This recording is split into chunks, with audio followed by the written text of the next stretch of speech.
নমস্কার বন্ধুরা, আজকে আমার রান্নার রেসিপি হলো এঁচোড়ের তরকারি। প্রথমে আমি এঁচোড় এবং আলুগুলো ছোট ছোট পিস করে কেটে নিয়েছি এবং হলুদ ও নুন দিয়ে জলে ভিজিয়ে রেখেছি। কিছুক্ষণ এভাবে ভিজিয়ে রাখার পর এঁচোড় আর আলুটাকে প্রথমে আমি ভালোভাবে সেদ্ধ করে নেব। আরও কিছুটা পরিমাণ হলুদ এবং লবণ দিয়ে ঢাকনা বন্ধ করে সেদ্ধ করতে বসাবো। এঁচোড় বিভিন্নভাবে রান্না করা যায়, তবে আজকে আমি নিরামিষের ওপর রান্না করে দেখাচ্ছি। এই রান্নায় যে যে মশলা ব্যবহার করব সেগুলো একটা পাত্রের মধ্যে নিয়ে নিয়েছি।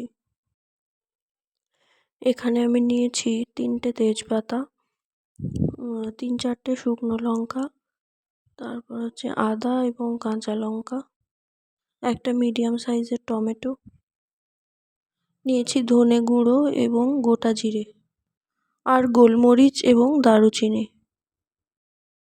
এখন টমেটোটা ছোট ছোট করে কেটে নেব, আর আদা, জিরে এবং লঙ্কাগুলো ভালোভাবে বেটে নেব। এখানে আমি একটা ছোট পাত্রে অল্প পরিমাণ দুধ নিয়ে নিয়েছি।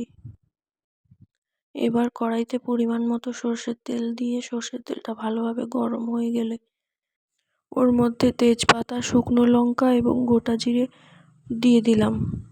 এখন বেটে রাখা আদা, জিরে এবং লঙ্কার পেস্ট এর মধ্যে দিয়ে দিতে হবে।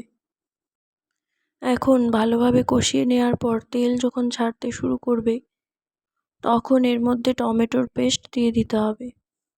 এখন আবার 2 থেকে 3 মিনিট ভালো করে কষিয়ে নিতে হবে যাতে টমেটোর কাঁচা গন্ধটা একেবারে চলে যায়। এখন ধনে, গোলমরিচ আর দারুচিনি ভালোভাবে বেটে নিয়ে এর সাথে যোগ করে দিতে হবে। তারপর আবারও কিছুক্ষণ কষিয়ে নিতে হবে, প্রায় 5 মিনিট মতো।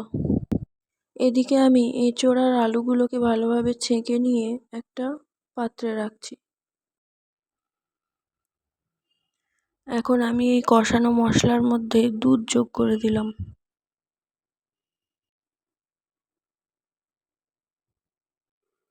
এবার পরিমাণ মতো চিনি দিয়ে দিতে হবে। নিরামিষ রান্নায় একটু চিনি না যোগ করলে ভালো লাগে না। এঁচোড়ের তরকারি রান্নায় এই মশলাটাই সব। এই মশলাটা ভালোভাবে তৈরি না করতে পারলে এঁচোড় রান্নার টেস্ট ভালো হয় না।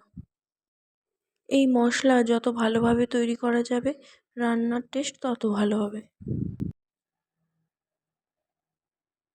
এখন আমি এঁচোড় আর আলুগুলোকে এর সাথে যোগ করব।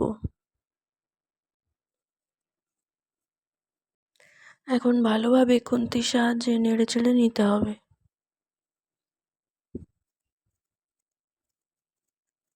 এইভাবে আবার ভালো করে কষিয়ে নিতে হবে।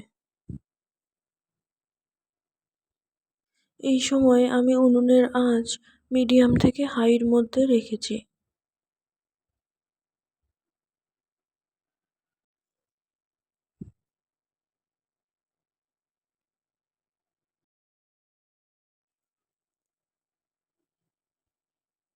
এখন আমি এঁচোড় আর আলু সেদ্ধ করার জলটা এর সঙ্গে দিয়ে দেব।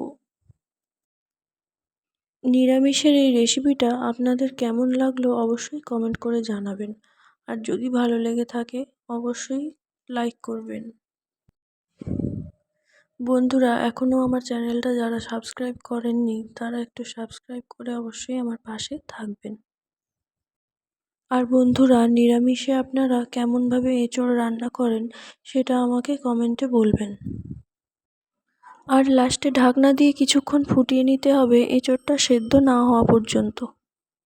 এতে হালকা গ্রেভি থাকলে খেতে ভালো লাগবে।